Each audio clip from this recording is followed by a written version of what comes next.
فأنا ناصح لإخواني بالصدع بالحق تبيض وجوههم. السكوت في مسألة الحزبية يضرها، فاصدع بما تؤمر وأعرض عن المشركين. سلامي على دماج ورجالها والشيخ يحيى ودار العلم يا سعد بانيها. بسم الله الرحمن الرحيم. الحمد لله الذي أرسل رسوله بالهدى ودين الحق ليظهره على الدين كله وكفى بالله شهيدا. أشهد أن لا إله إلا الله وحده لا شريك له إقرارا به وتوحيدا، وأشهد أن محمدا عبده ورسوله صلى الله عليه وعلى آله وسلم تسليما مزيدا لا نبي بعده. إخواني في الدين أعزني wa a'azzakumullahu jami'an wa barakallahu fiikum. Kita lanjutkan bacaan berikutnya terhadap kitab Nuzhatul Qari fi syarah kitab al-ilm min Sahih al-Bukhari. Sekarang kita masuk ke halaman 69, yang punya kitab bisa disimak. Qala al-Imam al-Bukhari rahimahullah, bab al-ilm qabla al-qawli wal amal. Bab berilmu terlebih dahulu sebelum ucapan dan amalan. Tentunya bab ini sangat mulia sekali. Kenapa? Memberikan pelajaran buat kita semuanya agar sebelum kita berucap dan beramal dipikirkan terlebih dahulu. Maksudnya bagaimana? Jangan sampai berucap dan beramal tanpa ilmu, sehingga amalan dan ucapan tersebut tertolak, enggak diterima di sisi Allah Subhanahu wa taala. Karena kalau orang beramal tanpa ilmu, amalannya tertolak. Sebagaimana ucapan seorang penyair, wa kullu man bi ghairi ilmin ya'malu a'maluhu mardudatun la tuqbalu. Dan setiap orang yang dia beramal tanpa ilmu, maka amalan-amalan tersebut mardudatun la tuqbalu, ditolak, enggak diterima. Kenapa bisa ditolak? Karena orang kalau beramal tanpa ilmu, itu biasanya amalan dia enggak ikhlas. Yang pertama, yang kedua tidak mutaba'ah. Tidak mencocokkan sunnah Rasulullah sallallahu alaihi wa ala alihi wasallam. Padahal dua perkara ini, al-ikhlas wal mutaba'ah, syartan asasian. Dua syarat yang inti untuk diterimanya suatu amalan. Mafhum? Dan kapan orang bisa beramal dengan ikhlas dan mutaba'ah? Kalau memiliki ilmu. Mafhum? Makanya Imam Bukhari meletakkan bab al-ilmu qabla al-qawli wal amal. Bab berilmu sebelum ucapan dan amalan. Liqaulihi ta'ala, liqaulillahi ta'ala, dikarenakan perkataan Allah Subhanahu wa taala, fa'lam annahu la ilaha illallah fabada bil ilm. Dikarenakan perkataan Allah Subhanahu wa taala, dalilnya, maka ketahuilah sesungguhnya tidak ada sembahan yang berhak untuk sembah kecuali Allah. Di sini syahidnya mana? Fa'lam, mengilmui terlebih dahulu. Kenapa? Karena kalau orang hanya mengucapkan kalimat la ilaha illallah tanpa ilmu, niscaya apa? Enggak diterima. Karena ada konsekuensi keharusan dari ucapan tersebut, bukan semata-mata hanya ucapan. Konsekuensinya apa? Memahami rukun-rukunnya dan mengetahui syarat-syaratnya, serta mengetahui makna yang benar daripada kalimat tauhid tersebut. Karena makna yang benar untuk la ilaha illallah apa maknanya? La ma'budu bihaqqin illallah. Tidak ada sembahan yang berhak untuk disembah kecuali Allah Subhanahu wa taala. Dan ada di dalam kalimat tersebut dua rukun. Apa dua rukun? An-nafyu wal isbat. An-nafyu ay nafyu jami' ma yu'bad min dunillah. Meniadakan semua yang disembah selain Allah taala, itu namanya an-nafi. Wal isbat, isbatul ibadah lillahi wahdah. Menetapkan semua peribadatan hanya untuk Allah Subhanahu wa taala. Kemudian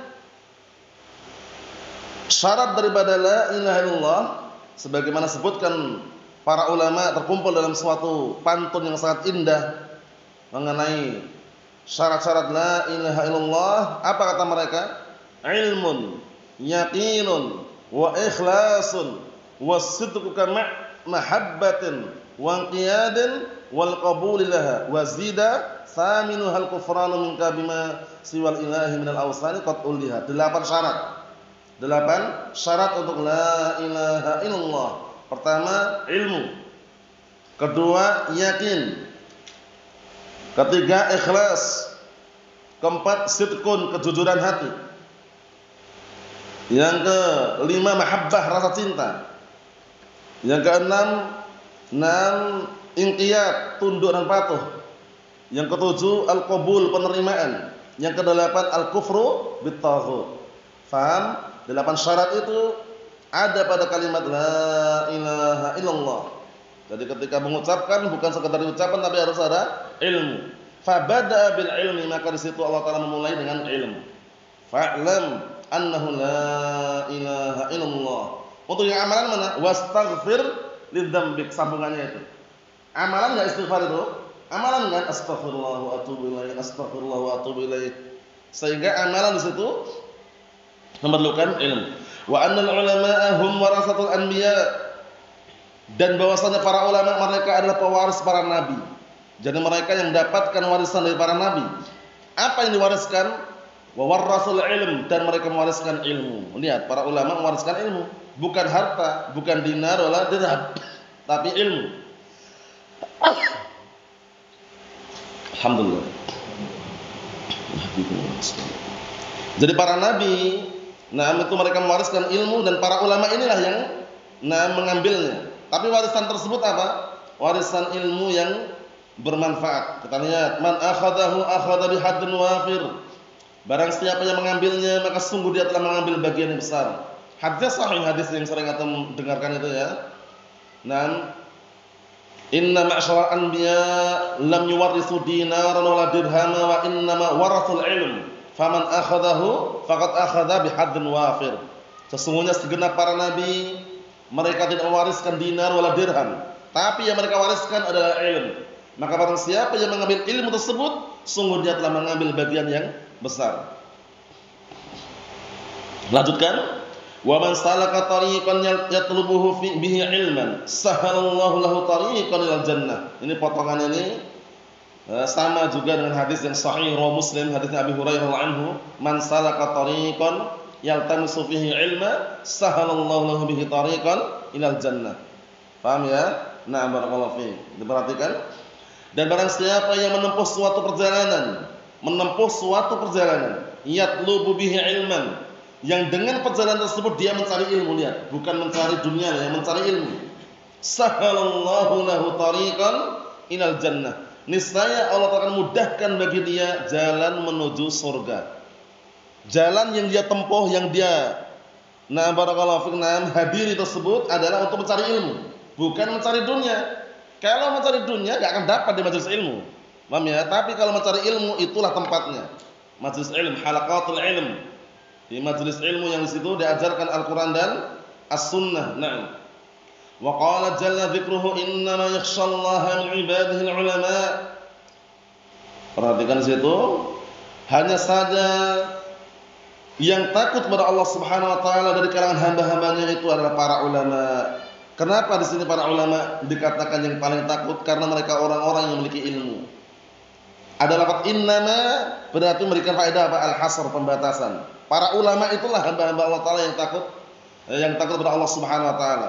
Kenapa? Karena mereka memiliki ilmu. Paham ya? Mereka memiliki ilmu yang bermanfaat, ilmu yang berharga, ilmu Al-Qur'an dan As-Sunnah. Naam. Kemudian kita lihat sini,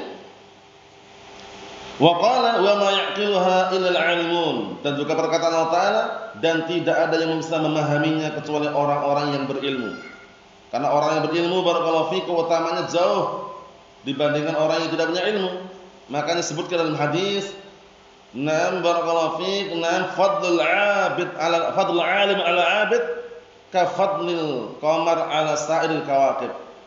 Keutamaan orang yang berilmu dibandingkan ahli ibadah itu ibaratnya seperti bulan dibandingkan semua bintang yang ada.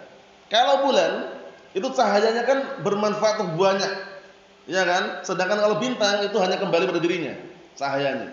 Begitu juga orang yang berilmu, manfaat ilmu tersebut bisa bermanfaat untuk orang banyak. Sedangkan ahli ibadah itu hanya kembali pada dirinya. Itulah keutamaan orang yang berilmu. In sa'altun nasa 'anna wa 'anhum falaysa sawa'an 'alimun wa jahulu. Tidak sama orang yang berilmu dengan orang yang bodoh. Kemudian juga dalam pantun ta'allam. Fa innal mar'a la yuladu 'aliman atau ta'allam. Apa itu?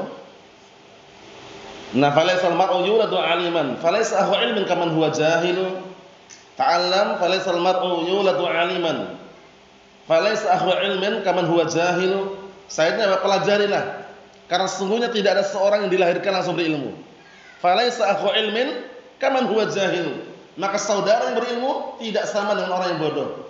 Faham? Menunjukkan bahwasannya na'am barakallahu fiik, na'am orang yang berilmu itu beda dengan orang yang tidak memiliki ilmu. Kemudian juga perkataan Allah Ta'ala, afaman kana mu'minan kaman kana fasiqa la yastawun.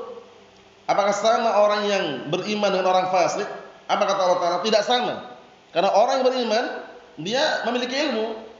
Sedangkan orang fasik seringnya apa? Orang-orang yang bodoh yang jauh daripada al-ilm. Mafhum? Naam. Kemudian juga perkataan Allah Subhanahu wa taala, yarfa'illahu alladziina aamanu minkum walladziina utul ilma darajat.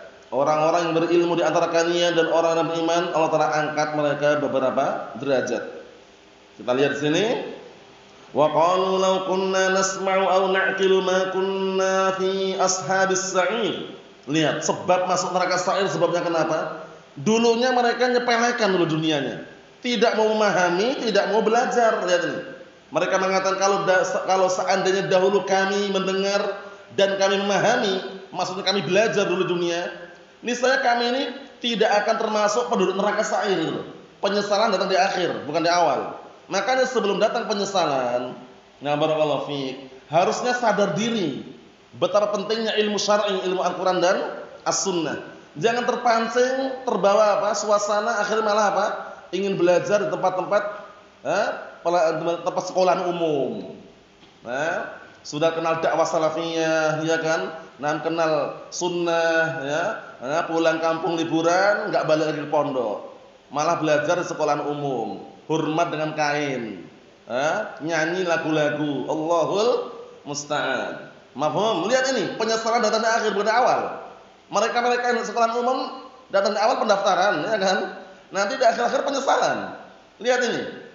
Orang-orang penduduk neraka sa'ir mengatakan, kalau seandainya dahulu kami di dunia itu mendengar dan memahami, belajar itu loh. Mereka menyesal kenapa dulu enggak belajar. Kalau seandainya dulu kami itu mendengar dan memahami, belajar maksudnya, niscaya kami ini bukan termasuk penduduk sa'ir. Nyesal atau tidak nih? Kapan nyesalnya? Di awal atau di akhir? Di akhir. Makanya sangat disayangkan sekali gitu loh. Nah, sudah istiqomah di atas sunnah, kemudian apa barakallahu fik, salah bergaul, akhirnya apa? Terpancing. Pingin sekolahan umum, ya kan? Nah, orang-orang yang pernah di sekolahan umum, itu kalau mereka sadar, mereka menyesal. Paham ya? Makanya Ahlus Sunnah wal Jamaah, walhamdulillah, ya, walaupun antum dulu enggak pernah sekolah ya, para thalabatul ilm enggak pernah sekolah umum, jangan pernah tertarik ingin mencoba gitu loh.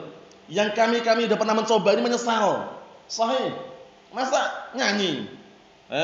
Nah, lagu-lagu dia kumandangkan, Al-Qur'an dia abaikan, ya kan? Hormatnya kepada kain yang dikibarkan melebihi hormatnya dia kepada Allah dan Rasulnya. Allahul musta'an. Ngeri barakallahu fiik. Ini sekedar nasihat biar kita semakin kokoh dan kuat di dalam menjaga syariat ini. Jangan tertipu dengan orang-orang yang di luar sana yang jauh dari ilmu Al-Qur'an dan As-Sunnah. Ingat-ingat, jangan terpancing dengan yang namanya ijazah, rapot, jangan terpancing. Paham ya? Nanti kalau enggak punya ijazah enggak bisa kerja. Itu namanya omong kosong. Paham ya? Kalau belajar silakan belajar di sekolah-sekolah umum, dapat ijazah, nanti jadi profesor, doktor, modus. Allahul musta'an. Jangan sampai tertarik ya. Al-Qur'an was sunnah pegang erat-erat. Hafalkan Al-Qur'an, hafalkan as-sunnah, amalkan. Kuatkan tawakalnya. Bismillah. Ya kan? Banyak kan saudara kita juragan. Ada yang juragan pokis, ada yang juragan pisang, ada yang juragan macam-macam. Ada ijazah mereka pakai di situ? Enggak ada. Bahkan ada yang punya ijazah sampai sekolah dokter ya, S2, S1 pun, jurusan ekonomi lagi. Ekonomi pun biasa-biasa aja.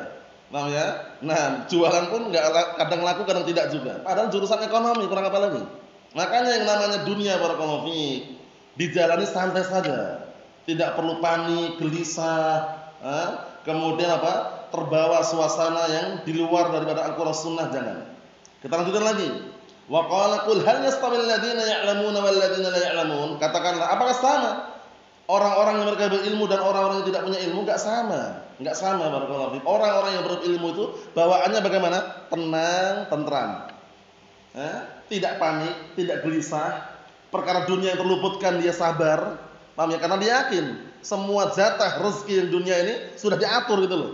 Sudah tercatat di dalam Lauhil Mahfuz sebelum kapan? Sebelum diciptakan langit dan bumi dengan jarak berapa tahun? 50.000 tahun sebelum diciptakan langit dan bumi. Yakin gitu loh. Jadi enggak panik gitu loh. Nah, kita lihat berikutnya. Wa qala an-nabiyyu sallallahu alaihi wasallam man yuridillahu bihi khairan yufaqqihhu fid din. Masyaallah, lihat ini. Dan perkataan Nabi alaihi salatu wassalam, hadisnya siapa ini? Hadis Muawiyah bin Abi Sufyan muttafaqun alaih. Barang siapa yang Allah Ta'ala kehendaki padanya suatu kebaikan, niscaya Allah Ta'ala akan pahamkan dia dalam masalah agama. Jadi orang kalau paham ilmu agama, paham Al-Quran was Sunnah, itu menunjukkan tanda baiknya seorang hamba tersebut. Tapi semakin jauh dari ilmu agama, gak paham Al-Quran, gak paham As-Sunnah, gak paham agama yang benar, itu justru tanda keburukan dan tanda kejelekan orang tersebut. Makanya Syekhul Islam Ibnu Taimiyah sering menukilkan ya, ketika beliau memberikan catatan kaki atau penjelasan mengenai hadis ini, kata beliau bahwa lazimu dzalik anna man lam yufaqqihullahu fid din lam yurid bihi khairan. Berarti konsekuensinya barang siapa yang Allah Ta'ala tidak pahamkan dia dalam ilmu agama, Allah Ta'ala tidak menghendaki padanya kebaikan. Bayangkan, ngeri. Harta banyak, enggak usah nanya sudah, kaya raya, harta banyak melimpah, tapi ilmu tidak punya. Paham ya? Nah, itu bukan tanda kebaikan. Tapi tanda kebaikan itu ada pada ilmu. Semakin antum dan kita paham ilmu Al-Quran Sunnah, semakin kebaikan ada di hadapan kita. Paham ya? Nah, kuat tawakalnya, paham seputar ikhtiar, paham dalam berdoa, bagaimana menyandarkan rezeki kita kepada Allah Subhanahu wa taala, bukan menyandarkan rezeki kepada orang, pada sosok tertentu, pembesar, bos-bos kita. Paham ya? Tapi sandarkan rezeki kita semuanya kepada Allah Subhanahu wa taala. Hamba hanya berikhtiar, kemudian berdoa dan tawakal. Berikutnya, wa innamal ilmu bita'allum sahih. Ini. Hanya saja ilmu itu dipelajari. Enggak ada orang dilahirkan langsung berilmu. Ya kan? Orang lahir langsung berilmu enggak ada. Oleh karena itu, pantun yang kami nukilkan tadi bagus sekali. Ya kan? Na'am ta'allam falaisal mar'u yuladu 'aliman. Belajarlah karena enggak ada orang itu dilahirkan langsung berilmu. Falaisa akhu ilmin kaman huwa jahil. Maka enggak sama orang yang saudara yang berilmu dengan orang yang bodoh, enggak sama. Paham ya? Oleh karena itu jangan ridho pasrah dengan kebodohan. Kebodohan harus ditumpas sampai ke akar-akarnya. Paham ya? Dengan apa? Dengan mempelajari ilmu Al-Quran dan As-Sunnah. Nah, kita lihat berikutnya. Wa qala Abu Dar ma'ruf sahabiyun jalil, Abu Dar Jundub bin Junadah Al-Ghifari radhiyallahu anhu, law wada'tumus samsamata ala hadhihi wa asyara ila qafah thumma lantu anni unfidhu kalimatan sami'tuha minan nabi sallallahu alaihi wasallam qabla an tujizu alayya la anfattuha. Masyaallah, lihat ini. Karena beliau benar-benar amanah, berusaha untuk menyampaikan apa adanya. Berkata sahabat yang mulia Abu Dar Al-Ghifari radhiyallahu anhu, kalau seandainya kalian meletakkan, menghunuskan pedang kalian di atas ini, beliau mengisyaratkan qafah, tengkuk belakang ini. Paham ya? Tengkuk qafah itu tengkuk belakang ini, tahu ya, bagian leher belakang tengkuk ini ya. Tahu kan? Nah, kalau seandainya kalian menghunuskan, ingin memenggal tengkuk leher bagian belakang ini dengan pedang, kemudian aku mengira bahwasanya aku belum menyampaikan satu kalimat yang aku dengar dari Rasulullah SAW, sebelum kalian melakukannya, niscaya aku akan menyampaikannya. Lihat, kenapa kira-kira? Karena beliau nggak mau nanti ketika ditebas, dipenggal lehernya itu dalam kondisi masih belum menyampaikan ilmu. Bayangkan ini. Paham maksudnya nih ya? Beliau sampaikan kalau seandainya kalian menghunuskan pedang, paham ya? Nah, untuk membunuhku, meletakkan pedang di atas tengkukku. Nah, kemudian aku mengira ternyata aku belum menyampaikan apa yang aku dengar dari Rasulullah SAW. Niscaya apa? Sebelum kalian melakukannya, Sebelum kalian memenggalnya, aku akan apa? Aku akan menyampaikan semuanya. Dalam keadaan apa? Sudah terbebas. Paham ya? Beliau sudah menyampaikan apa yang beliau dengar dari Rasulullah sallallahu alaihi wasallam, berarti amanah ilmiah. Ballighu anni walau ayat. Sampaikanlah dariku walaupun satu ayat. Wa qala Ibnu Abbas, Abdullah bin Abbas, Abdul Abbas sahabiyun jalil mufassirus sahabah. Beliau berkata, "Walakin kunu rabbaniyin." Tapi jadilah kalian rabbaniyin, yaitu orang-orang yang apa rabbaniyin ini? Orang-orang yang mengajarkan ilmu dari ilmu yang dasar sebelum ilmu yang tinggi. Paham ya? Sebagaimana kita berkali-kali makna rabbani disebutkan bawah nanti. Maknanya hukama, fuqaha, orang yang bijak dan orang yang paham agama, faqih. Bagaimana dikatakan bijak? Bawahnya. Wa yuqalu ar-rabbani alladhi yurabbin nas bi sigharil ilmi qabla kibarih. Masyaallah dijelaskan di dalam barakallahu fi sahih Bukhari. Dan dikatakan apa itu Rabbani? Siapa itu Rabbani? Yaitu orang yang mendidik manusia dengan ilmu yang apa? Yang kecil sebelum ilmu yang besar. Paham ya? Dengan ilmu yang kecil sebelum ilmu yang besar. Karena ilmu itu bertahap, bertingkat-tingkat. Ya enggak? Ilmu itu bertahap dan bertingkat-tingkat. Ada ilmu mustalah saja itu bertingkat-tingkat. Ada ilmu usul juga bertingkat-tingkat. Ada ilmu bahasa Arab bertingkat-tingkat. Paham ya? Nah, orang yang dikatakan Rabbani itu yang dia bisa mengajarkan ilmu yang dasar dulu. Ilmu yang apa? Yang kecil dulu sebelum ilmu yang besar. Paham ya? Nah, maksudnya dia harus mengetahui apa yang perlu dia dakwahkan. Karena ketika seorang mendakwahkan itu dengan cara apa? Hikmah itu wad'u syai' fi mawdi'ihi. Meletakkan sesuatu pada tempatnya. Sebagaimana perkataan Allah Subhanahu wa taala, "Ud'u ila sabili rabbika bil hikmah wal mau'izatil hasanah wajadilhum billati hiya ahsan." Syahidnya mana? Hikmah. Jadi lihat keadaannya. Ini baru belajar atau udah lama? Ini orang-orang awam atau udah kenal sunnah, itu beda cara mengajarkannya nanti. Paham ya? Antum terjun di tempat orang awam, ngajarkan Alfiyah Ibnu Malik misalkan, nggak cocok. Di orang awam suruh ngisi kajian orang awam diajarkan Alfiyah Ibnu Malik. Nah, nggak cocok kan? Karena mereka ini belum paham. Harus kita ketahui bagaimana caranya untuk mencarikan pelajaran yang mereka pahami. Seperti fikih, usul fikih ada, tapi fikihnya lebih dibutuhkan. Ya enggak? Kalau antum terjun di masyarakat, orang umum yang datang kadang-kala, kalau antum ajari ilmu usul fikih, mungkin kepalanya pening usul fikih. Tapi kalau fikihnya senang mereka. Wudhu seperti ini, salat seperti ini salatnya, ya kan? Bersuci seperti ini, usulnya gampang nanti. Paham ya? Tapi kalau di pondok pesantren, di ma'had, itu sangat layaklah diajarkan ilmu-ilmu dasar tadi itu. Karena apa?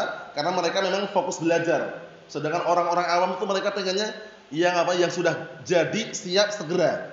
Sehingga ilmu-ilmu fikih mereka perlukan. Salat bagaimana, wudu bagaimana, ya kan? Taharah bagaimana. Sehingga kalau kita terjun di tempat orang-orang awam untuk diajarkan ilmu ya fikihnya, bukan usulnya. Paham ya? Nah, barakallahu fi seperti itu. Kemudian juga ilmu mustalah pun juga bertahap bertingkat-tingkat. Makanya disebut di sini ar-rabbani, seorang al-alim rabbani adalah apa? Alladhi yurabbin nasa bi sigharil ilmi qabla kibarih.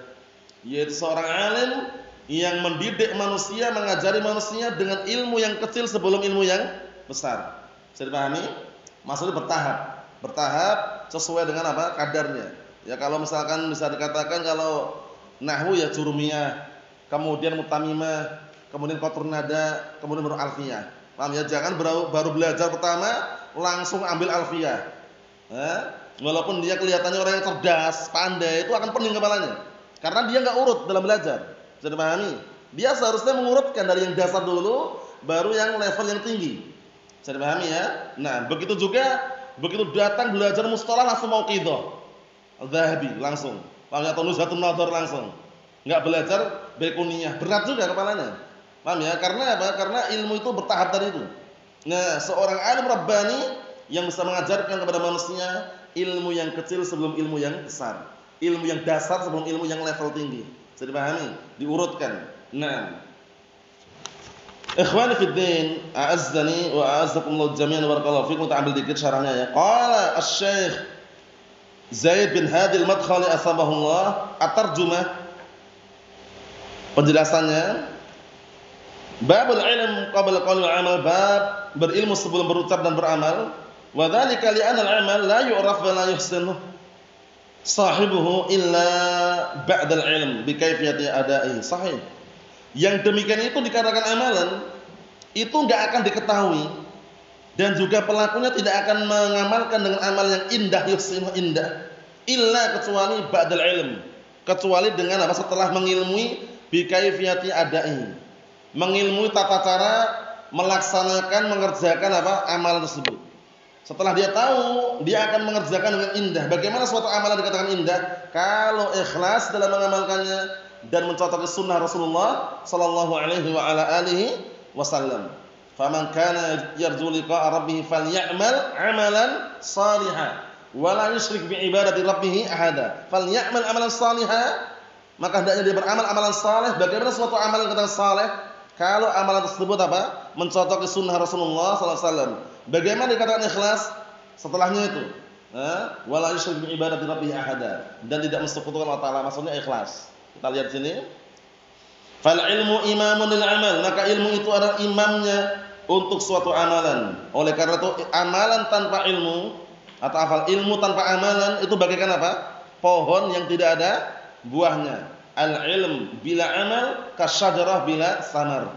Ya kan? Ilmu tanpa amalan bagaikan pohon yang tidak ada buahnya. Naam.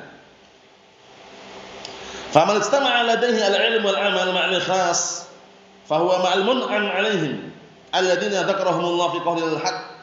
Maka barang siapa yang mengumpulkan di sisinya itu ilmu dan amalan bersamaan dengan keikhlasan, maka dia bersama orang yang diberi nikmat atas mereka. Yang Allah Ta'ala sebutkan dalam perkataannya, wa man yuti'illaha war rasul fa ulaika ma'al ladzina an'ama Allahu 'alaihim minan nabiyyin was-siddiqin wasyuhada was-shalihin wa hasuna ulaika rafiqa. Artinya, dan barang siapa yang mentaati Allah dan Rasulnya, maka mereka bersama orang-orang yang Allah telah berikan nikmat atas mereka dari kalangan para nabi, orang-orang yang jujur, para syuhada, dan orang-orang yang saleh, yang mana mereka-mereka itu apa? Sebaik-baik pendamping. Paham ya? Itu orang-orang yang berilmu. Wa man 'alima wa lam ya'mal faqad salaka tariqa al-maghdub 'alaihim wa humul yahud. Allahul musta'an. Dan barang siapa yang dia itu punya ilmu tapi enggak beramal, maka sungguh dia telah menempuh jalannya orang-orang yang dimurkai. Siapa itu yang dimurkai? Al-yahud. Karena orang-orang Yahud mereka apa? Alimu wa lam ya'malu. Mereka punya ilmu tapi tidak beramal. Orang Nasara amilu bila ilm, mereka beramal tanpa ilmu. Wa man 'abadallaha bijahlin, dan barang siapa yang menyembah Allah dengan kebodohan, siapa ini kira-kira ini? Orang-orang Nasara. Faqad salaka tariqad dhalin, maka sungguh dia telah menempuh jalannya orang-orang sesat. Wa humun Nasara. Nah, Ahlus Sunnah wal Jamaah secara khusus barakallahu fiik dan kaum muslimin secara umum seharusnya apa? Menerapkan barakallahu fiik yang tepat di antara dua kelompok tersebut, yaitu apa? Beramal dengan ilmu. Paham? Kalau orang Yahud berilmu tanpa amalan, orang Nasara beramal tanpa ilmu. Nah, kita apa? Beramal dengan ilmu. Paham insyaallah? Naam. Wa idza kana al-amru kadzalik, itu kurang alif. Wa idza, yang itu wa'id itu kan kurang alif itu. Dikasih alif itu. Wa idza kana al-amru kadzalik, dan apabila perkaranya seperti itu, fala budda minal ilm qabla al-amal, maka harus adanya ilmu sebelum amalan. Lidza, oleh karena ini, amarallahu azza wa jalla asyrafa khalqihi al-muha ilaih. Oleh karena ini Allah telah perintahkan makhluk yang paling mulia yang diberi wahyu kepadanya. Apa perintahnya? Fa'lam annahu la ilaha illallah wastaghfir lidzambik. Maka ketahuilah, ilmuilah bahwasanya tidak ada sembahan yang berhak untuk sembah kecuali Allah, dan minta ampunlah terhadap apa? Dosa-dosamu kepada Allah Subhanahu wa taala. Fa bada'a bil ilm qabla qauli wal amal, maka di situ Allah telah memulai ilmu terlebih dahulu sebelum ucapan dan amalan. Mafhum insyaallah? Itu yang kita ambil barakallahu fiik. Yang berikutnya pada pertemuan akan datang. Nasallahu as-salamata wal afiyah walhamdulillahirabbil alamin.